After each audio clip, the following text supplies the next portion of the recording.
Ya, perkenalkan nama saya Miko Aditya Firmando dengan NIM A11 2022. Di sini saya mendapatkan bagian proposal, yaitu dengan berjudul Subtitle Translator for Videos. Di sini juga ada nama anggota, lalu ada daftar isi. Di dalam daftar isi ini sendiri ada 5 bab, yaitu bab 1 pendahuluan, lalu bab 2 landasan teori, bab 3 metodologi, bab 4 hasil dan pembahasan, lalu bab 5 ada penutup. Di bab 1 sendiri ini latar belakang sudah menjelaskan 5W1H yang bisa dapat dilihat di sini sendiri ya. Di sini bisa dilihat. Lalu ada artikel. Di sini ada artikel dari buku An Introduction to Machine Translator karya Hutchins W.J dan Sommer H.L. Lalu juga ada ini. Lalu ada rumus masalah juga, itu dibagi menjadi 2. Batasan masalah juga dibagi menjadi 2, tujuan masalah juga, manfaat masalah dibagi menjadi 4. Lalu di bab kedua itu ada landasan teori. Landasan teori ini sendiri mencakup tentang teknologi penerjemah bahasa. Di teknologi penerjemah bahasa ini juga dibagi menjadi 3, yaitu ada model bahasa, model terjemahan, lalu ada dataset. Ketiga ini itu kita mengambil dari artikel yang bernama Attention is All You Need di tahun 2017. Lalu ada definisi subtitle translator video, itu menerjemahkan dialog, lalu ada membantu penonton dengan gangguan pendengaran, lalu ada meningkatkan pemahaman konten. Tools yang kita gunakan itu ada dataset Google Speed Command V0.02. Ada bahasa yang kita gunakan Inggris, kata per label itu ada 35, model transformer, deploy kita menggunakan Flash, bahasa yang kita gunakan HTML, CSS, Bootstrap, dan Python. Library modeling itu ada OS, NumPy, TensorFlow, lalu ada TensorFlow.Keras, Librosa.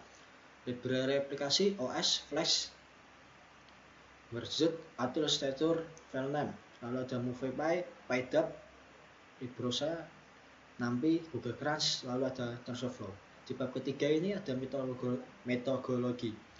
Metodologi ini sendiri mencakup tentang metode pengembangan sistem. Di dalam metode pengembangan sistem ini kita mengambil dari metode agil, yaitu yang didirikan oleh Ken Schwaber dan Jeff Sutherland pada buku yang berjudul The Scrum Guide. Di metode ini sendiri itu dibagi menjadi 3. Ada perencanaan proyek atau sprint planning, pengembangan dan uji coba, lalu ada evaluasi dan perbaikan. Lalu di sini ada diagramnya juga. Di sini mulai pengumpulan data, analisis, perencanaan aplikasi, pembuatan aplikasi, pengujian aplikasi, lalu ada evaluasi atau perbaikan. Kalau semisal ada evaluasi atau perbaikan, nanti kita lanjut ke analisis lagi atau kembali ke analisis. Kalau tidak ada, nanti langsung selesai. Lalu ada arsitektur sistem. Di sini ada front end, back end, lalu jenjang 2. Di dalam front end ini kita menggunakan bahasa HTML, CSS, lalu ada Bootstrap. Di back end kita menggunakan Python. Lalu ada alur kerja aplikasi. Alur kerja aplikasi ini sendiri kita pengguna itu mengunggah video, lalu video akan diekrasi, lalu akan ditranskripsi audio ke teks, lalu suara akan diterjemahkan dalam bentuk teks, lalu hasil akan ditampilkan. Ini ada diagram alur kerja ini juga. Lalu bab 4, implementasi sistem subtitle translator video. Fungsi sistem, di sini ada parameternya, lalu ada hasil. Parameternya itu waktu proses dan hasilnya itu rata-rata 1 ketik per kata. Lalu ada kompatibilitas format, yaitu hasilnya teks. Efisiensi sistem, dengan waktu proses rata-rata 1 ketik per kata, sistem ini tergolong cepat, namun efisiensi dapat menurun untuk video dengan durasi atau kata yang lebih panjang. Lalu di sini ada deployment modeling. Ini akan dijelaskan oleh teman saya. Lalu kita turun sampai ke, nah di sini juga ada deployment aplikasi. Nanti juga akan dijelaskan oleh teman saya. Di sini juga ada hasil dari deployment aplikasinya. Nah, kita lanjut ke bab 5, yaitu bab terakhir, yaitu penutup kesimpulan. Kesimpulan di sini adalah berdasarkan proyek kami dapat mengembangkan sistem subtitle yang mendukung berbagai bahasa menggunakan teknologi machine translation berbasis transformer. Nah, selain itu penelitian ini dilakukan dengan mengenai implementasi teknologi Machine Translator atau MT berbasis algoritma kecerdasan buatan AI. Dapat disimpulkan bahwa metode ini sangat dipengaruhi oleh perkembangan arsitektur transformer dan diperkenalkan dalam artikel Attention is All You Need di tahun 2017. Selalu di sini ada pustaka. Lalu di sini akan dilanjutkan oleh teman saya untuk PPT-nya. Saya Arifan Saifuddin dengan NIM A11 2022 13993. Di sini saya akan mempresentasikan tentang proyek kami yaitu Video Subtitle Translator.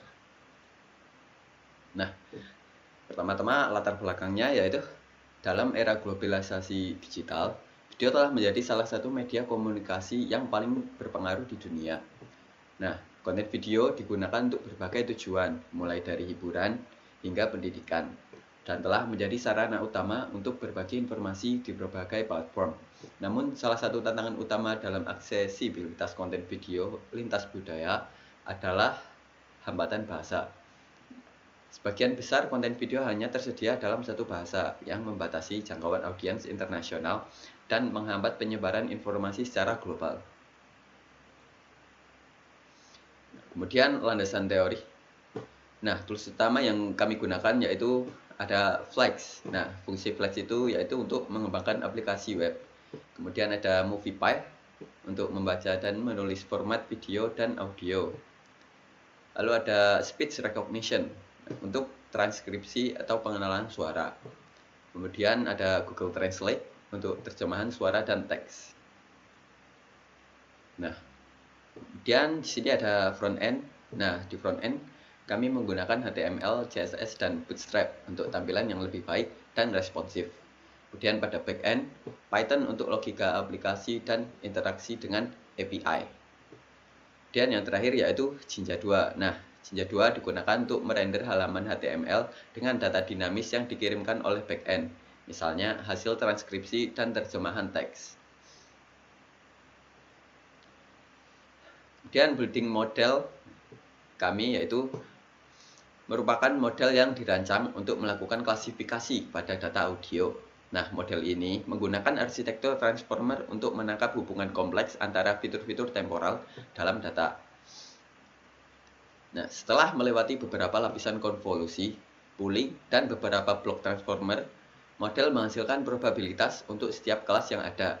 Transformer encoder memungkinkan model untuk menangkap dependensi jarak jauh dalam data yang penting untuk tugas pemrosesan bahasa alami dan juga dapat bermanfaat untuk data audio.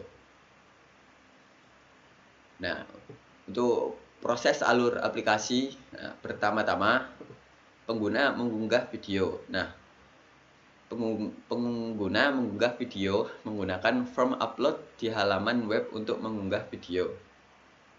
Kemudian, video tersebut akan diekstrak menjadi audio. Aplikasi mengekstrak audio dari video menggunakan MoviePy. Nah, lalu transkripsi audio ke teks. Audio yang telah diekstrak kemudian diproses menggunakan speech recognition untuk mengonversinya menjadi teks. Lalu, teks yang telah ditranskrip diterjemahkan ke bahasa target menggunakan Google Translate API melalui library Google Translate. Yang terakhir yaitu hasil teks akan ditampilkan. Teks yang terdeteksi dan hasil terjemahan ditampilkan di halaman web menggunakan template Jinja 2. Ya, kemudian pada kodenya akan dijelaskan oleh teman saya. Ya, di sini saya Riko. Di sini saya akan menjelaskan tahap preprocessing sebelum modeling. Yang pertama ada load dataset. Ini untuk ngambil dataset. Yang kedua parameter ini untuk nyamain parameternya. Terus yang ketiga ada preprocessing ini untuk convert file .wav jadi logmail spektrogram. Terus yang keempat ada load validation data ini untuk misahin validasi sama tes dari training. Terus ada create dataset ini untuk penyesuaian model dan tabel sebelum dilakukan modeling. Dan nama saya review manual. Di sini saya akan menjelaskan tentang build model. Model yang kita pakai adalah base model dari modeling transformer. Untuk transformer encodernya kita pakai looping 4 kali supaya menghasilkan akurasi yang lebih baik. Untuk model combine-nya kita menggunakan tambahan optimizer.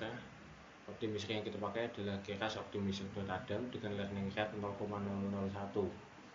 Dan untuk matrix kita pakai matrix akurasi. Berikut adalah model summary yang sudah ditampilkan. Untuk total param yang akan dipakai untuk learning ada 692.008. Untuk trainable paramnya ada sama dengan total param, non trainable-nya 0. Berikut adalah train model. Model yang sudah kita train nanti akan disimpan di speech command model.keras. Berikut adalah hasil epoch yang total ada 15 epoch dengan total batch size ada 32. Dari 15 epoch tersebut kita menghasilkan file akurasi atau akurasi validasi sekitar 96,99% atau bisa dibulatkan menjadi 97% dengan akurasi model 96,15%. Berikut adalah hasil plot dari epoch yang berjalan. Berikut juga beberapa tes model yang sudah saya coba terlebih dahulu tadi. Contohnya ini tes audio Noah 1. Perkenalkan, nama saya Romi Nurwidianto Davala. Di sini saya akan menjelaskan pada bagian deployment yang dimana deploymentnya menggunakan Flash sebagai web server, lalu menggunakan HTML sebagai front end dan framework Bootstrap. Ya, di sini kita menentukan directory untuk dataset disimpan, lalu mengambil daftar subfolder yang ada di dalam folder dataset ini, lalu menghapus folder background noise dari daftar command, lalu konversi ke format list jika diperlukan, lalu menampilkan daftar benda yang ditemukan yaitu command, dan memanggil model yang ada di sini space model dan keras yang sudah di running, lalu setup aplikasi flashnya seperti ini, dan ini sudah dijelaskan teman-teman saya tadi pada bagian model ini. Saya akan menjelaskan flash route ya di sini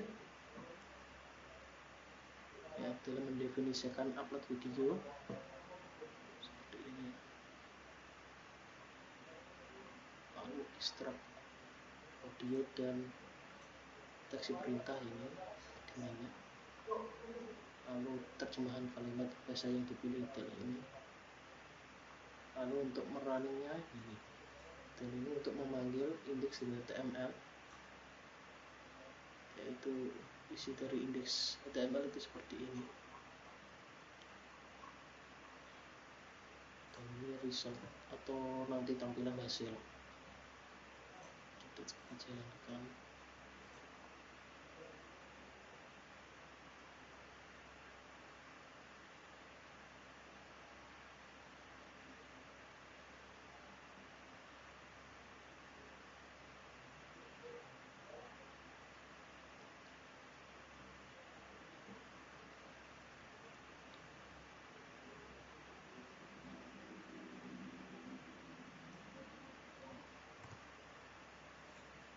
Jalankan di browser.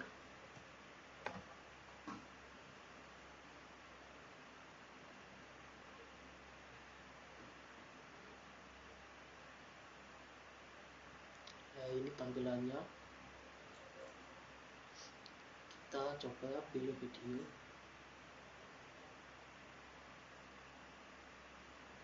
Kita coba ini ya, data test. Kita pilih bahasa, menggunakan bahasa Indonesia, lalu kita proses.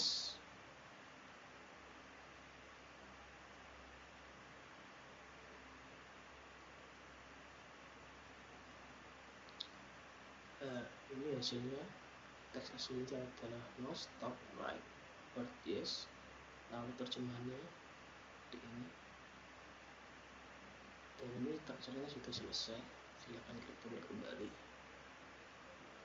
Nah, jadi kesimpulannya yaitu berdasarkan hasil pengujian yang telah kami lakukan, sistem Subtitle Translator for Videos ini berhasil mengonversi dan menerjemahkan subtitle dengan akurasi sekitar 90%. Walaupun hasil terjemahan sudah cukup memadai untuk kebanyakan video, sistem masih menghadapi tantangan dalam mengenali aksen asing yang kuat. Kecepatan pemrosesan dapat lebih ditingkatkan lagi dengan optimasi pada algoritma pemrosesan bahasa alami. Nah, sekian dari presentasi dari kami. Bila ada kesalahan kata, mohon dimaafkan. Wassalamualaikum warahmatullahi wabarakatuh. Terima kasih.